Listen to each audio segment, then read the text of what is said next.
Hola a todos y a todas, mi nombre es José Manuel Romero Ojeda y voy a comenzar la ponencia de esta propuesta titulada La transformación turística de la arquitectura regionalista, análisis del caso de Sevilla, que he presentado junto al profesor Benito Sánchez Montañés en este quinto Congreso Internacional de Formación Permanente Nodos del Conocimiento. La propuesta se estructura a partir de esta serie de contenidos, donde contaremos la presentación de los autores, los objetivos de la propuesta, la metodología, concretamente la arquitectura regionalista de Sevilla, la consolidación turística de esta ciudad, la aplicación de la herramienta Touristicide para cuantificar los casos de estudio de interés para la propuesta, el análisis y la aplicación de los grados de protección a los casos de estudio identificados por medio de la herramienta y, finalmente, unas breves conclusiones. José Manuel Romero Ojeda es estudiante de doctorado de la Universidad de Sevilla, arquitecto colegiado en el Colegio Oficial de Arquitectos de Sevilla, es colaborador docente en el Departamento de Historia, Teoría y Composición Arquitectónica de la Escuela Técnica Superior de Arquitectura de Sevilla y miembro del grupo de investigación Arquitectura, Patrimonio y Ecología. Investiga sobre el patrimonio construido, el patrimonio industrial, la planificación urbana, la cartografía histórica y los impactos del sobreturismo. Por su parte, Benito Sánchez Montañés es doctor arquitecto y profesor titular de la Universidad de Sevilla, miembro del grupo de investigación Arquitectura, Patrimonio y Ecología y de la Asociación Internacional RIFAC sobre Patrimonio Industrial. Investiga sobre arquitectura, patrimonio y resiliencia y tiene publicados múltiples trabajos en forma de artículos, conferencias, ponencias y libros. El objetivo principal de este trabajo es identificar, mediante la aplicación de una base de datos georreferenciada que los propios autores han creado, los inmuebles de estilo regionalista de la ciudad de Sevilla con un grado de protección patrimonial que han sido intervenidos para su transformación como edificios de alojamiento turístico, así como analizar algunos impactos arquitectónicos o patrimoniales que se identifiquen durante la investigación como fruto de la implantación de la nueva actividad. La propuesta se estructura a partir de la siguiente metodología. En primer lugar, realizamos una identificación de los edificios regionalistas que han sido transformados para uso turístico a través de la aplicación de la herramienta Touristicide. En segundo lugar, realizamos una búsqueda de información de esos inmuebles, visitas de campo y tomas de datos de las distintas edificaciones.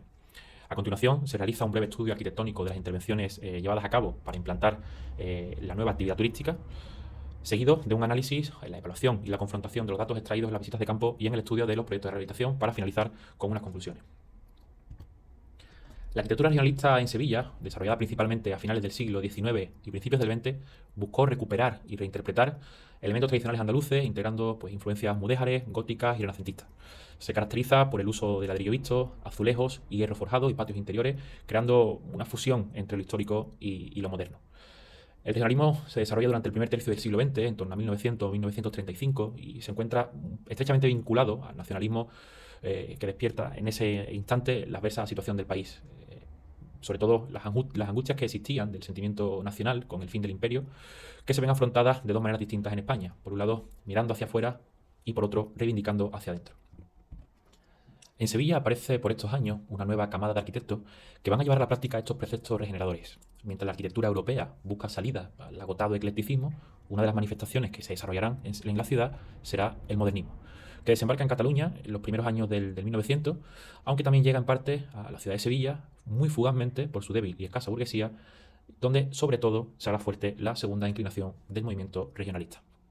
Como ejemplo destacable de arquitectura regionalista, de esa primer como elemento destacable de esa arquitectura modernista, podemos encontrar en la ciudad la vivienda para Laureano Montoto, que diseñó Aníbal González en torno a 1902, o el ya desaparecido antiguo Café París, obra del mismo autor, que se ubicaba en la esquina de la calle O'Donnell con la Plaza de la Campana. Los tímidos escarceos modernistas tendrán pronto un final en favor de la línea nacionalista.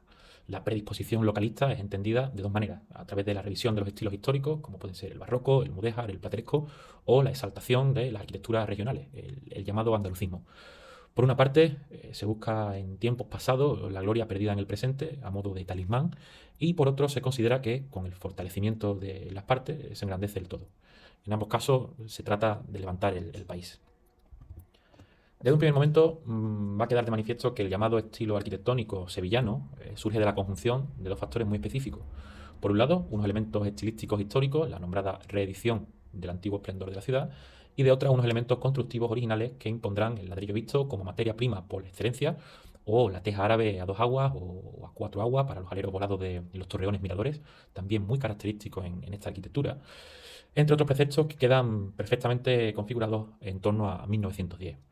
En definitiva, el estilo sevillano resulta de adaptar a las técnicas, artesanías constructivas y materiales locales como el ladrillo, la cerámica, el azulejo, los distintos estilos históricos que dominaron los periodos de mayor bonanza en la ciudad, como por ejemplo el mudéjar.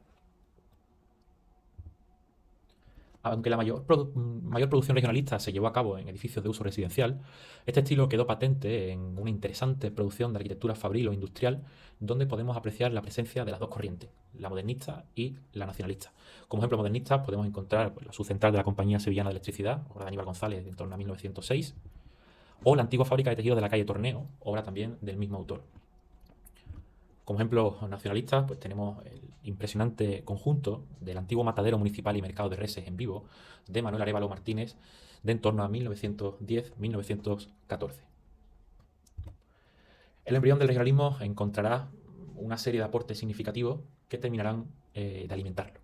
Entre estos impulsos pues, se encuentra la moción antimodernista del concejal Francisco Javier de Lepe, en 1910, el concurso de proyectos para la exposición hispanoamericana, ganado por Aníbal González un año más tarde, en 1911, o el concurso de fachada de casas de estilo sevillano, organizado por el propio Ayuntamiento de Sevilla en 1912.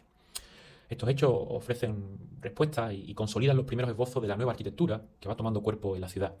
El culmen del movimiento quedará marcado por lo que vemos, el citado concurso, la Exposición Iberoamericana de 1929, que establecerá este estilo en la ciudad a través de importantísimas renovaciones urbanas y arquitectónicas. Precisamente esta exposición, junto a la Exposición Universal de Sevilla de 1992, supuso un impulso importante para la ciudad y en gran parte redefinió su nueva fisonomía, poniéndola en órbita de la actividad turística. En la actualidad, Sevilla se ha consolidado como destino turístico, recibiendo un elevado número de visitantes anuales. Esto se ve reflejado en la capacidad de carga de sus monumentos y también en la saturación urbana de sus calles y plazas. No menos importante supone el número de intervenciones que se están produciendo sobre su arquitectura y su patrimonio construido, motivado en mayor medida por una extensión de su oferta hotelera. Esa extensión de la oferta hotelera fue reseñable en los años previos a la propia exposición iberoamericana, que dejó en la ciudad destacables obras de carácter regionalista para albergar este uso.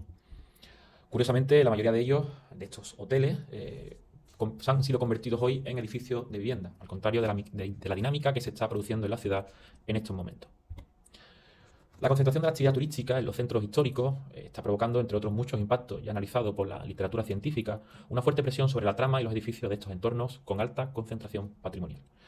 Exponemos aquí, para vuestro conocimiento, algunos de los impactos materiales e inmateriales que han surgido de nuestras investigaciones previas.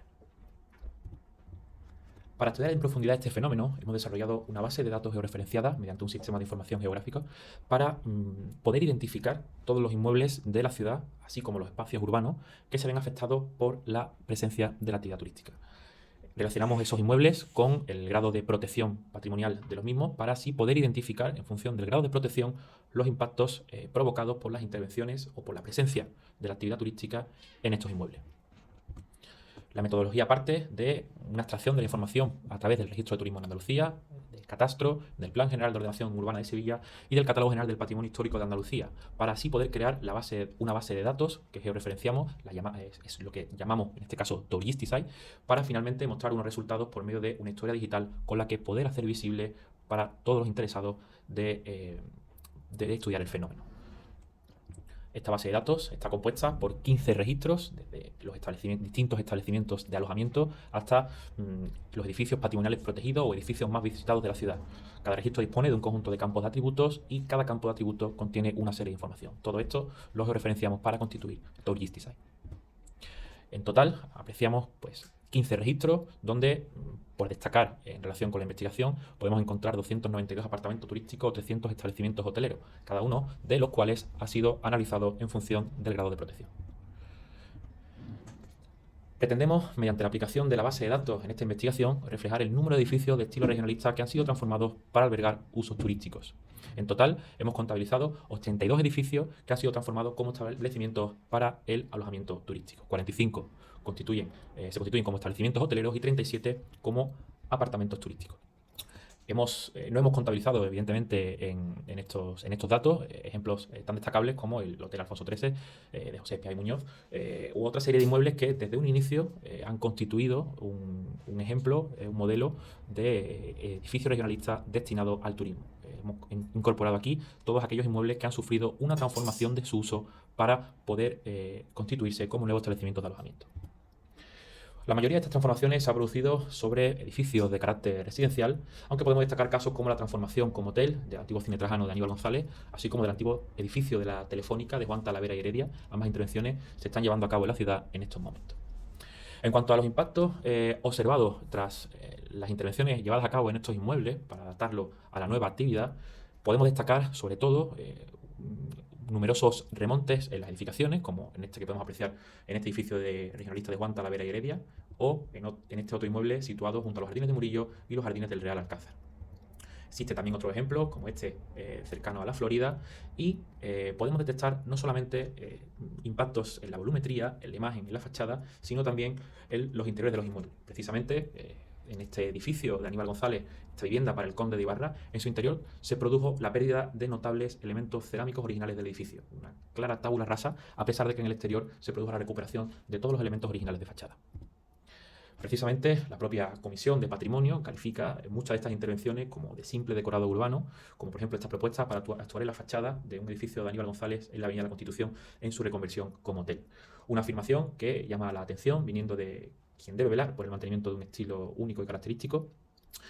Una propia comisión que advierte que en sus últimos dictámenes las fachadas del llamado estilo sevillano, regionalista, han perdido su sentido arquitectónico con las reformas a las que se están viendo sometidas estos edificios y se están convirtiendo en una simple decoración urbana. No solo la intervención sobre los edificios provoca impacto, también el exceso de carga turística. Uno de los inmuebles más reconocidos, la Plaza de España de Sevilla, obra central de Aníbal González para la exposición de Iberoamericana de 1929 y recientemente reconocida como BIC, posiblemente el edificio regionalista con mayor grado de protección de la ciudad, sufre también los excesos de su uso como zona de concierto y como lugar que acoge diariamente a cientos de visitantes. Precisamente, tras el impacto observado sobre este monumento, el propio ayuntamiento está barajando en la opción de cerrar la Plaza de España y controlar su acceso por medio de entradas. La escasez de protección de la arquitectura regionalista se hace palpable consultando la normativa. El PGO del año 2006 contiene un catálogo periférico que incluyó a 114 edificios y fincas fuera del conjunto histórico con distintos niveles de protección, de los cuales solo 18 pertenecían a la arquitectura regionalista. Durante más de una década, ese fue el escenario de protección del patrimonio de la ciudad, hasta que en el pasado mandato se aprobó un plan específico de protección de edificios y de bienes, concretamente para el barrio de Nervión, con un total de 68 inmuebles. De estos, solo 19 eran edificios regionalistas. En total, hasta ahora, solo había 27 inmuebles de arquitectura regionalista protegidos en la ciudad, sumando los iniciales del catálogo periférico, más la incorporación de los otros 19, más la cifra que hoy se ha duplicado con la incorporación de 33 nuevos inmuebles hasta llegar a 60. 60 son los inmuebles que podemos considerar protegidos por el Plan General de Ordenación Urbana de Sevilla. Una protección que nuevamente llega tarde, siendo el barrio Nervión el más perjudicado. La planta de obra regionalista se ha visto reducida en los últimos años para ser sustituida por nuevas arquitecturas que aportan poco respecto a lo preexistente y además van contra el paisaje urbano histórico de esta zona de la ciudad. Esa falta de protección queda demostrada en trabajos como el de Noelia Chávez, quien catalogó en su tesis doctoral 180 edificios residenciales proyectados por Aníbal González, de las que un 28% de esa obra se ha perdido y menos de la mitad conservan su integridad. Ante esto podemos concluir lo siguiente. Por un lado, la herramienta Touristicide ha permitido analizar las cifras de edificios de arquitectura regionalista que se han visto afectados por la incidencia de la turistificación. El alcance y las repercusiones de estos impactos observados gracias a nuestra interfaz requieren estudios específicos que se darán desarrollados más en profundidad en estudios posteriores. Esta nueva herramienta de protección del patrimonio pretende ser útil teniendo en cuenta la desprotección de gran parte del patrimonio de los centros históricos y en particular de la acción transformadora del turismo. Su uso permite profundizar en las implicaciones de la actividad turística respecto a los efectos negativos que provocan las intervenciones o rehabilitaciones de edificios para este uso, especialmente para albergar nuevos espacios de alojamiento incompatibles en muchos casos con la tipología preexistente. Los impactos observados demuestran que la arquitectura regionalista en Sevilla cuenta con una protección escasa. Muchos de los inmuebles enmarcados bajo esta arquitectura y que han sido transformados para albergar la nueva actividad contaban con un nivel de protección por parte de la normativa local que ha favorecido la alteración y la transformación de su tipología, su diseño, su materialidad y su estética. Existe además un notable número de inmuebles de estilo regionalista que han sido transformados para albergar nuevos establecimientos turísticos en la modalidad de hoteles y apartamentos que demuestran que este estilo supone un interés para esta industria que ven su arquitectura un reclamo estético para sus visitantes, por lo que urge protegerla en mayor medida para evitar daños de futuras intervenciones. Muchas gracias.